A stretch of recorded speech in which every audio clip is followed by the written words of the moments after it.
Imagine for a moment that the liberation of an entire continent was almost sabotaged by the personal vanity of two men who were supposed to be on the same side. A collision of egos so volatile that it allowed 100,000 enemy troops to escape certain destruction. As the summer sun of 1943 scorched the Mediterranean, a military operation intended to knock Italy out of the war transformed into a frantic, unauthorized horse. The central mystery remains. Why did the Allied High Command allow a personal vendetta to dictate the pace of a global conflict? And what was the hidden price paid for General George S. Patton's need to break the pride of Bernard Montgomery?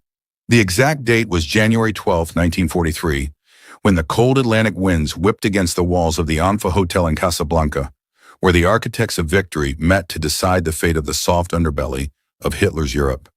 It was here, amidst the cigar smoke and the clatter of typewriters, that the seeds of a deep-seated command rivalry were sown between the American proponents of a direct strike on France and the British advocates of a Mediterranean expansion. Winston Churchill, ever the strategist of the indirect, championed the invasion of Sicily as a natural bridge from North Africa to the European heartland, a move designed to divert German divisions from the carnage of the Eastern Front. The Americans, led by the stoic General George C. Marshall, grudgingly accepted the Sicilian gambit, yet they did so with an imperfect understanding of the ultimate purpose of the operation, creating a strategic vacuum that would soon be filled by the ambitions of the field commanders.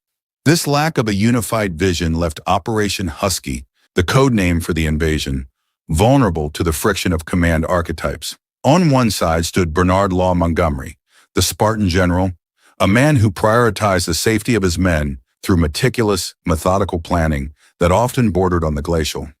On the other side was George S. Patton, Jr., the archetype of the aggressive, mobile warrior who believed that speed was the ultimate weapon, and that the only way to lead was from the very front of the armored column.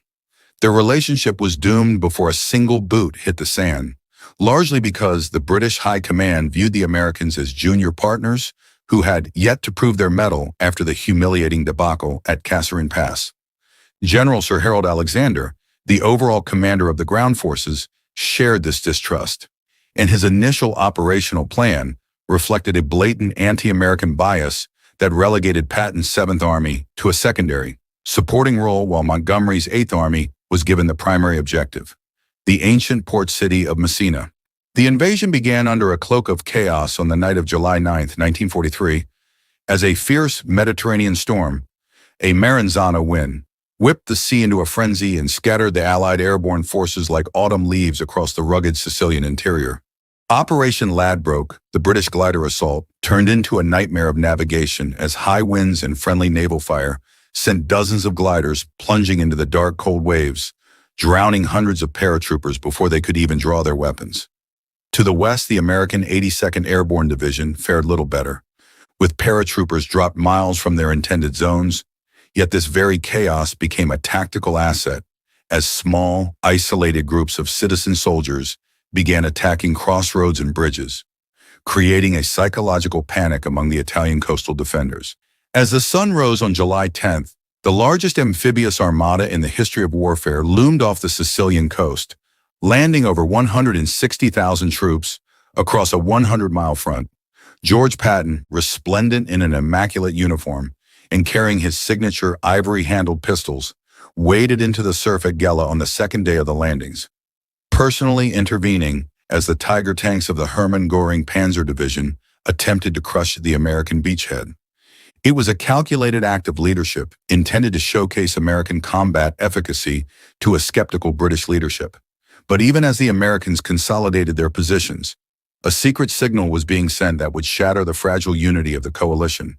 On the night of July 12th, without consulting his American counterpart, Bernard Montgomery signaled General Alexander directly, proposing a radical shift in the operational boundaries that would effectively steal the main northbound road from the Americans. Montgomery demanded Highway 124, a vital paved artery that Lieutenant General Omar Bradley's 2nd Corps was already utilizing to drive toward the center of the island, a move Montgomery justified by claiming his own advance along the coast toward Catania had become a slugfest against elite German paratroopers. When General Alexander visited Patton's headquarters on July 13th to deliver the order to vacate Highway 124, He was met with a professional facade that masked a private, incandescent rage. Patton realized that this boundary change was not just a tactical adjustment. It was a deliberate attempt to cut off the U.S. 7th Army from any possibility of taking Messina, relegating them to a static role of swimming and eating grapes, while the British claimed the glory. In the silence of his command trailer that night, Patton opened his private diary and scribbled a vow that would redefine the campaign, a visceral promise to his rivals. "I'll make them eat the dust from my horse's feet." This was the moment the military operation transformed into a personal challenge, as Patton decided to interpret his restrictive orders with a level of audacity that bordered on insubordination. He successfully lobbied Alexander for permission to launch what he termed a reconnaissance in force toward the city of Agrigento. But his true objective was much grander. He intended to wheel his entire army to the northwest, capture the capital city of Palermo, and then race along the northern coast to Messina before Montgomery could break through the German defenses at the base of Mount Etna. To execute this left hook, Patton reorganized his command on July 15th, creating a new provisional corps under Major General Geoffrey Keyes and unleashing the 3rd Infantry Division, known as the Rock of the Marne. What followed was the legendary Truscott Trot, a masterpiece of rapid mobile warfare where American infantrymen, burdened by full combat gear and scorched by the Sicilian heat, marched over 100 miles of rugged, mountainous terrain in less than a week. The pace was relentless, a sustained march that defied the expectations of the British planners who believed vehicle movement off the main roads was impossible. As the Americans swept through the interior, the logistical friction became an enemy as dangerous as the German rearguard. Water was in short supply, and the fine volcanic dust of Sicily choked the engines of the Shermans and the lungs of the marching men. Yet Patton drove them harder, his eyes fixed on the map and the prestige of the United States Army, leading to the fall of Palermo on July 22nd, a propaganda victory that made him a household name and sent a clear message to the world. The American soldier had come of age. With Palermo secured, the stage was set for the final, frantic sprint along the northern coast. But the geography of the soft underbelly was turning into a vertical nightmare. The advance to Messina was restricted to 2 primary axes: Highway 113, which clung to the precipitous northern cliffs, and Highway 120, a narrow, crooked trail that wound through the treacherous interior mountains, where every bridge and tunnel offered the retreating Germans a perfect opportunity for demolition. The German 29th Panzergrenadier Division executed a masterful delaying action, blowing sections of the coastal road into the sea and forcing the American engineers to work under constant artillery fire to bridge gaping chasms. At Cape Calava, the Germans demolished a highway tunnel and a 150-foot section of the road, a tactical obstacle that most commanders would have deemed impassable. But Patton, obsessed with the horse race, refused to slow down, castigating his corps commander, Omar Bradley, for using careful maneuvers and demanding that he spend men if necessary to maintain the tempo of the advance. To break the stalemate of the mountain passes, Patton turned to what he called the priceless asset of sea power, ordering 3 risky amphibious end runs behind German lines along the northern coast. These literal maneuvers, including the landings at Sant'Agata and Brolo, were unique in the European theater, utilizing small task forces to leapfrog the German defensive lines and force a hasty withdrawal. The landing at Brolo on August 11th was particularly costly, as Patton forced the operation to proceed before his commanders were ready, resulting in hundreds of casualties among the men of the 30th Infantry Regiment. Yet even as the 7th Army performed these feats of military energy, the immense psychological pressure of the race began to take a devastating toll on Patton himself. Between the triumph at Palermo and the closing in on Messina, the general's obsessive desire for glory manifested in 2 separate incidents that would nearly end his military career and tarnish his legacy forever. On August 3rd, at the 15th Evacuation Hospital, and again on August 10th, at the 93rd Evacuation Hospital, Patton encountered soldiers suffering from the invisible wounds of shell shock and battle fatigue. Losing all semblance of self-control, Patton unleashed profanity-laced tirades, calling the shivering men yellow-bellied slackers and cowards, before slapping them across the face in front of horrified medical staff. He even went so far as to draw his pistol, waving it in the face of a crying private and shouting that he should be lined up against a wall and shot. These acts of uncontrolled temper, born from the same fire that drove his tactical genius, revealed a man whose psychological volatility made him a liability in the delicate political environment of a multinational coalition. When reports of these slapping incidents reached General Eisenhower, he was forced to confront the reality that his most effective battlefield commander was also an uncontrollable genius, who could not be trusted to behave with the maturity required of high command. Eisenhower issued a stinging letter of censure and ordered Patton to personally apologize to every division in the 7th Army, a public humiliation that the proud general deeply resented. However, the race was not over. As August 17th approached, the American patrols were already on the outskirts of Messina, waiting for the one thing Patton demanded more than anything: a triumphal entry into the city to proclaim his victory over Montgomery. As the dust of Palermo settled, the race toward the prize of Messina became a brutal, grinding journey across the backbone of Sicily, a terrain where the geological forces of the earth itself seemed to have conspired against the American advance. You have to understand the geography of the northern coast. It wasn't a simple road, but a series of narrow, precarious ledges carved into the basalt of the Nebrodi Mountains, where Highway 113 clung to the cliffs like a desperate climber, while the Tyrrhenian Sea churned violently hundreds of feet below. Patton was no longer just fighting the German rearguard.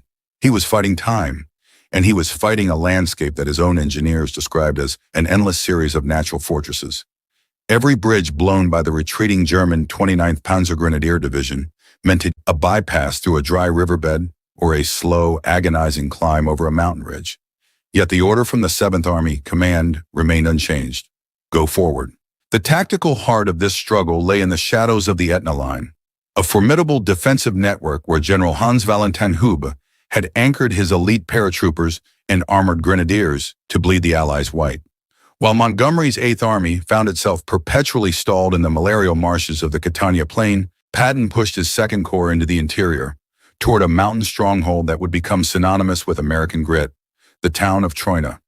Perched on a 3,600-foot bluff, Troina was the highest town in Sicily, and for the men of the 1st Infantry Division, the legendary Big Red One, it was the gate to Messina that the Germans refused to unlock. Imagine the scene through the eyes of a soldier in Terry Allen's division as they looked up at those stone walls, knowing that the German 15th Panzer Grenadier Division held every vantage point with their lethal 88mm guns. The battle for Troina, lasting from August 2nd to August 6th, was not a war of rapid maneuvers, but a primitive, savage struggle for every rock and ravine.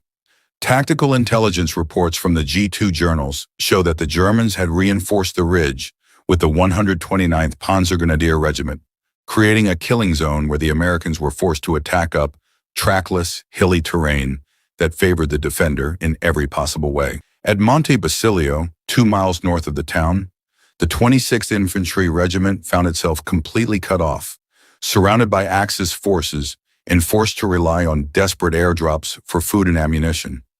This wasn't the cavalry charge Patton had envisioned. It was a bloody, slow-motion siege that cost the Fighting First over 1,700 casualties in just 38 days of combat. Woven into this tactical nightmare was a logistical friction that often goes unmentioned in the history books: the silent, invisible enemy of malaria. We often think of the Mediterranean as a paradise, but in 1943, Sicily was infested with the Anopheles maculopennis mosquito, known to the GIs simply as Anne. The 7th Army was being devastated not just by German shells, but by a fever that left thousands of men shivering and lethargic in the blistering heat. Medical archives reveal a shocking statistic: the 15th Army Group sustained more malaria casualties than actual battle wounds during the Sicilian campaign, with 10,000 cases sweeping through the 7th Army alone. The men detested the atabrine tablets, the yellow gall that turned their skin a sickly hue and fueled rumors of permanent damage to their health. And this lax discipline, combined with the lack of mosquito netting, nearly broke the back of the advance. Yet Patton's response to this friction was not to slow down, but to demand more from the broken terrain and the exhausted men. He turned to the priceless asset of sea power to bypass the mountain bottlenecks, leading to the controversial Amphibious End Runs that would define the final days of the race. The most dramatic of these was the landing at Brolo on August 11, an operation that many senior officers viewed as a reckless gamble with human lives. Lieutenant Colonel Lyle Bernard, a man who looked more like a mathematics professor than a warrior, led his 2nd Battalion of the 30th Infantry Regiment onto a narrow strip of sand dominated by the precipitous Monte Cipolla. Under a star-filled sky, Task Force Bernard waded ashore to find themselves trapped between the sea and a German pincer. Their Sherman tanks were immediately immobilized by the massive stone walls and gaping gullies of the Sicilian terraces, rendering them nothing more than stationary targets. For 12 hours, Bernard's understrength battalion held their lonely Olive Grove headquarters atop the ridge, calling for naval gunfire from the cruiser Philadelphia as German Panzer Grenadiers launched relentless counterattacks. When the smoke finally cleared, the 3rd Infantry Division had lost over 400 men, a high price to pay for a bypass that gained only 12 miles. Yet Patton viewed it as a necessary sacrifice to keep the momentum of the race alive. As the Americans leaped from ridge to ridge, the logistical lifeline was maintained not by trucks or tanks, but by the humble Sicilian mule. In the Caroni Mountains, vehicle movement was truly impossible, and Lieutenant Truscott was forced to organize a provisional pack train to carry rations and water to the front lines. Unit war diaries recount the grueling marches where mules carrying ammunition would lose their footing on the narrow trails and tumble into deep gorges, leaving the infantrymen to carry the burden themselves. The fine volcanic dust of the interior was everywhere. It choked the lungs of the marching men and ground into the gears of the jeeps, turning every mile into a physical test of endurance that the British High Command had never expected the soft Americans to pass.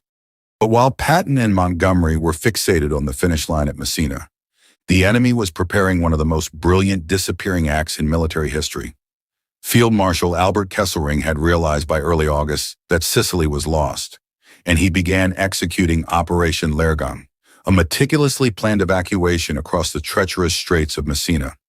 Under the cover of a massive flak umbrella that made Allied air intervention nearly impossible, the Germans utilized every ferry and barge they could find to shuttle their veteran units back to the Italian mainland. Between August 11th and August 17th, as the race for the city reached its peak, nearly 100,000 Axis troops, 10,000 vehicles, and 17,000 tons of equipment slipped through the Allied fingers. This was the disastrous outcome of the command rivalry. While Patton was ordering parade plans and Montgomery was slugging through the Catania plain, the very forces they were supposed to destroy were escaping to fight another day at Salerno and Monte Cassino. The horse race had created a strategic tunnel vision that allowed the prize of a complete Axis surrender to evaporate into the Italian hills. The final climax arrived on the morning of August 17, 1943. Patton had strictly forbidden any American unit from entering Messina until he could lead the way, even though a patrol from the 3rd Infantry Division had already reached the outskirts the night before. At 10 a.m., the general arrived at the ridge overlooking the devastated city, resplendent in his gabardine uniform and riding in a motor cavalcade that roared down into the central piazza while German artillery from the mainland still crashed around them. He had done it. He had beaten Montgomery into the city by several hours.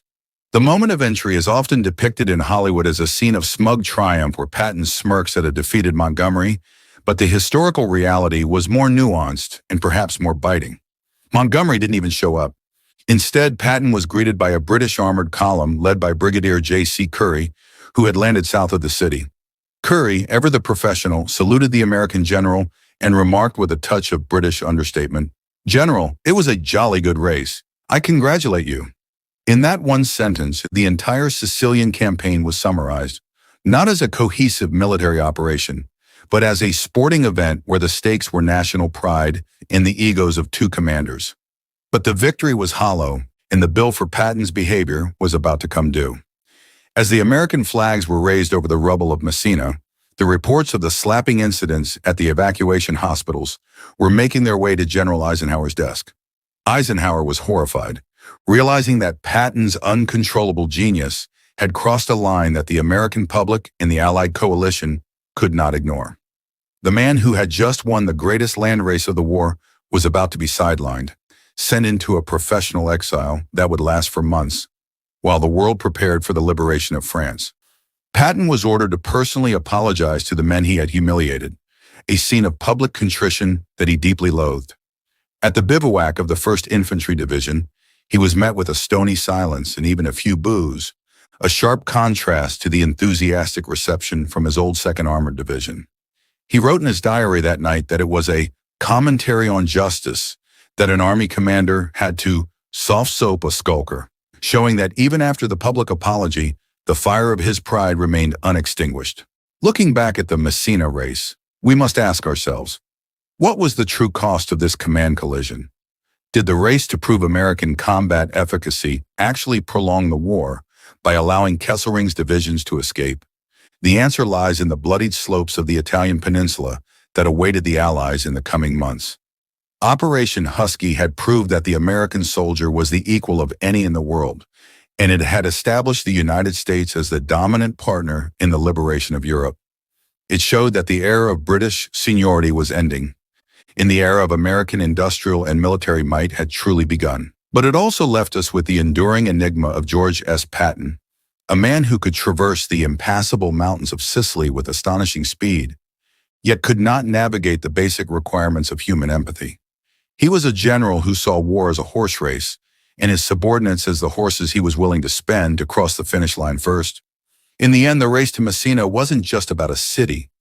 It was about the maturation of an American army that refused to be the junior partner anymore, a maturation that happened in the heat, the dust, and the vanity of a Sicilian summer. This is a story of World War II, a testament to the fact that battles are won by the grit of the men in the foxholes, but they are often shaped by the pride of the men in the command tents. George Patton and Bernard Montgomery would meet again on the fields of France and the snows of the Ardennes, their rivalry continuing to flicker even as the world burned around them. But it was here in Sicily that the uncontrollable genius of Patton first shocked the world, leaving us with a question that still haunts military history. Can a commander's tactical brilliance ever truly outweigh his psychological failure? What do you think? Was Patton justified in risking so much just to beat Montgomery to Messina?